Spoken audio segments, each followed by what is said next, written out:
وأن أنس رضي الله عنه كارث من أنس ملك جيكبوما قال سمعت رسول الله صلى الله عليه وسلم يقول أنس قال يا مچيدم بافو قال الله تعالى چيدم ko alakum masamin kortaleno ya ibna adama ciden ko kola bafo adama de innaka madda utani keto ni ba ke kanne alawele warajawtani ni ben jigi fana ni i jigi ben kayya fala fana qafartu laka la makana minka wala bali junubu bilamba ya fayemma ko sitala tanki hadama den ko ni junubu yi soro chogo iyenne alawele yere jigi bala fana konne alabe ya fa ima mbika junubu ya fa ya kera chogo ne alamma ko sitala ya buna adama alako hadama de law balagta junubuka anana samai ni ka junubu chayara foka she sankabana summa astaghfartani o kofe yenne ala ya fa dele ka astaghfirullah fo qafartu laka wala ubali ne ala be ya fi makko sitala ya ibuna adama alako adama de innaka law ataytani bi qurabil ardi qataya nini junubu nananne alama junubu bimbe surunya ka dugu kolofa summa lagaitani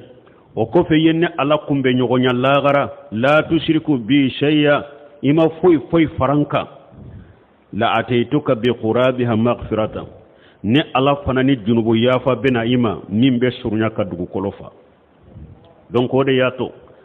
an ko minye tawhidiye fasamantia bele bade be tawhidiye imaye ala ko ni hada madini junubu nana junubu min ni abafe ka dugu kolofa tew me shera ale alama lagara ya sorima foi fara ale alaka abika junubu nya faye donc ni ye fasamantia bele ye ni mba iranna ko fulan kafoya amanyi ko tawhidi nyogonate wori ato doni kibawo ko tawhidi fulede ko akanyi katime dumunika tawhidi kanyi katime mijika tawhidi kanyi katime ben nina kele minke nina kilimi niba ke tawhidi fasamanta ben nimbe sanfe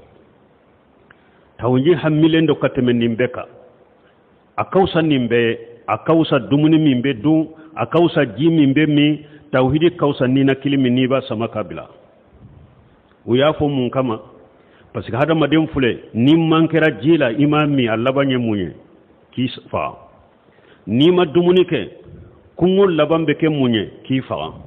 ni ma nina kili bali allabambe ke munye ki fa ki bo jiya kono bon ni sare ibora jiya kono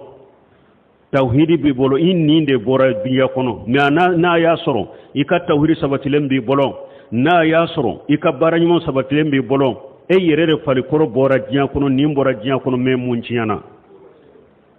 me na ya soro hada madem mankira tawhidi la tawhidi te isara tawhidi ti bolo imankira fuladema i bora jiya kono imankira jiya la imankira la garala me ni mi no yifa kungu yifa ni na kili baliya yifa ika tawhidi sabatilendo i bora jiya do kono i perdi la jiya de la me ma perdi la garala ni mogo mo fana yella gara soro fe mata kida ima perdi me ni mogo sara tawhidi ti bolo i bora jiya kono i perdi la jiya la i perdi la gara fo imanya i bolo fembe tiana donc mbalma tawhidi nyogonate fulanka fo yan fana nyogona bara jugute ankan jija anka weleli anka dawaw anka kutubaw tawhidi foli ka sagi sagaka akana nege bonna an kana lafu ala an kana shege akana nege bonya anyogona fe hamilite je kono anyogona fe fasamantilente je kono na sabatira mo min bolo awu mo si fana kana daire lay hakili kana shige ko tawhidi ko anye fe famala sa an koni ni ala sunante ke mushrike harakata baron ay ko wore fo akateme tawhidi kasa ay ibrahima jombobo imamul muwahhidin tawhidi tigibe kuntigi ibrahima de me fo katasa a hakili masigi aba fora rabbi ajribuni wa baniya an na'budu li asnam ntigi ala yikan nekisi anin dew an kana boli boto wori ato ibrahima taymi ko ako faman ya'manu bada ibrahim alayhi salatu wassalam ako mogo juman be se ka hakili sigi soro ko ne ka tawhidi kani nete fili tuguni nete ke musriki tuguni ibrahima kofe mogo juman hakili be sigi munafiqiya ko ni tawhidi kola wode ato abu mulaika tabina dedo ako alayya ciden ka sheba bi saban nyogona abenna ulu tilela kulu ye akelen kele beshira ayere koro munafiqiya sheba bi saba akelen kele jorolemba yere koro sani aka fato akana ke munafiqiya donc hadamaden shi kana dayire la tauhidi anka fode anka shage saga ka anka kandala gesede kutubauka deresula wajulula muhadarawula fo tauhidi ka fode ale de be dinya fembenye abe dumuni nye abe jinye abe nina kiline abe keneya nye abe fembenye kama yeya ala ko nini junubun nana alema nimbe surunya kadugu kolofa ala kan kisini jeneya sera alama ini gorje jigina sera alama ini dolomi sera alama ini iriba sera alama nimbe kabara junuba be junubu belebele ba me ala ko nini nunu nana ne alama me ina nana ne alama kin kumbe nyogo ya qiyama ima foy faranka mbani mbe ya faye babe ya faye ne fanani e wa junubu ya fa bena ima mimbe surunya kadugu kolofa min balmo hada madeni jogo nyuman dafalen kana alama salli dafarai bolina nana ini sun dafalen nana ini jakabo dafalen nana alama ana ina aywa dafalen yirete tafana parce que sun ni tawhidi taala ina ma bojiya kono yere batote jaka tawhidi taala ina te bojiya kono yere batote salli tawhidi taala batote ni mogo sallira yi sunna yi jakabo iye sinji tugu iye balimaw ewa iyu deme iye silamiya deme iye iriba bila iye dolomin bila iye gorjigene bila fembe junubu be ya bila me e sara do mini fulanka fuya sera alama ibeta dume jannaba kono alate yafima inna allah la yaghfiru an yushraka bihi wa yaghfiru ma duna zalika liman yasha ala ko ni mogo ye fulana farane ala ka ina sera qiyama keneka ne alate o yafima de me junubu min te fulanka fuya mbo ya fa mogo min yenjia donc jamana ka welele kelaw jamaka faranyogon kate tawhidi ko anko no yasa sunna ko anka no yasa anka se ka faranyogon kasa pour ambese kanka jugu kumbe chogomi e junubu tenni e ala sosotoni e mogo nogole e be se ka jugu kumbe chogori mogo junubu to mogo musirki to mogo bidiato mogo ala sosoto donc e be se ka jugu ma chogori fo aka tawhidin de sabati ni mogo fula mi sorola ube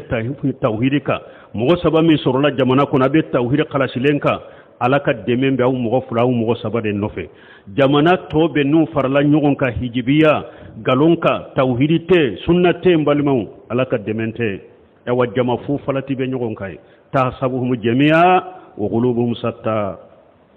ni e nyana ni e yuye e nyana u faralem fule nyogon ka anye kare u fa anye sugu fa anye wa circulation fa tew jama fu falati ni yuye nyana u faralende be nyogon ka kasoro dusukun faralendo anka jewun chaman tew yedeya mogo fule biro nyogon ka biro konote ni nye karasallankay ko an sera ka fara nyogon ka fule biro kelen kono tahsabuhum jami'u qulubuhum satta afari kolo de faralem fule nyogon ka biro kono so kono me addu sukunte nyogon fewo du sukun farafarendo do du sukumbe do danga o ye fara nyogon ka jumay fara nyogon ka fanate fari kolo ka fara nyogon ka ide fara nyogon ka mi barika bala nafa bala du sukunde ka fara nyogon ka wajkuru ni'matallahi alaykum ij kuntum aada fa alafa baina qulubikum esga ala ko fa alafa bainakum fa alafa baina abdanikum wode fora fa alafa baina qulubikum ala ko e miri aw tunye nyogon jugude ne ala ya kaddu sukun fara nyogon ka walau anfaqta ma fil ardi jami'a ma allafta baina ما ألفت بين قلوبهم ولكن الله ما ألفت بين قلوبهم بينهم وبين قلوبهم ما ألفت بين قلوبهم ولكن الله ألف بينهم لا نيني يد سكون دي فورا dusukun de ka fara ɲɔgɔn kan dusukun de fara ɲɔgɔn kan ye fara ɲɔgɔn kan ye ko n balimaw mais ni farikolo farala ɲɔgɔn kan dusukun tɛ ɲɔgɔn fɛ foyi ma dila n ko hari farala wa safan dila la ciden ko cogo di la tasawunna sufufakum aw la yukhalifanna Allah bayna qulubikum a ko fo ka safaw tile ou bien ala b'aw dusukun fɔ ko ɲɔgɔn ya ala a ma fɔ ala b'aw farikolo fɔ ko ɲɔgɔn na ala b'aw dusukun fɔ ko ɲɔgɔn ya balimaw n'an bɛ mɔgɔw fara ɲɔgɔn kan ka mɔgɔw de dusukun fara ɲɔgɔn kan ni mɔgɔw dusukun ma fara ɲɔgɔn kan ko farikolo tɔna ɲɔgɔn kan karew fɔra bedew fɔra o tɛ se ka foyi dila tɛ se ka foyi dila fo feere ka kɛ jamana ka karamɔgɔw bolo u ka mɔgɔw dusukun de fara ɲɔgɔn kan tawhidi la ala kelen pew ka bato foyi kana fara ala kan ni jamakulu fitinin min sɔrɔla o la ala bɛ barika dɔw la ala b'u dɛmɛ mais jama fu fɔlɔ tɛ farikolo fara ɲɔgɔn kan aw dusukun yɛrɛ tɛ ɲɔgɔn fɛ hɛn balimaw tɛ se ka foyi dila foyi a tɛ se ka dila ala ka hakiliman d'a ma ka tawhidi faamu d'a ma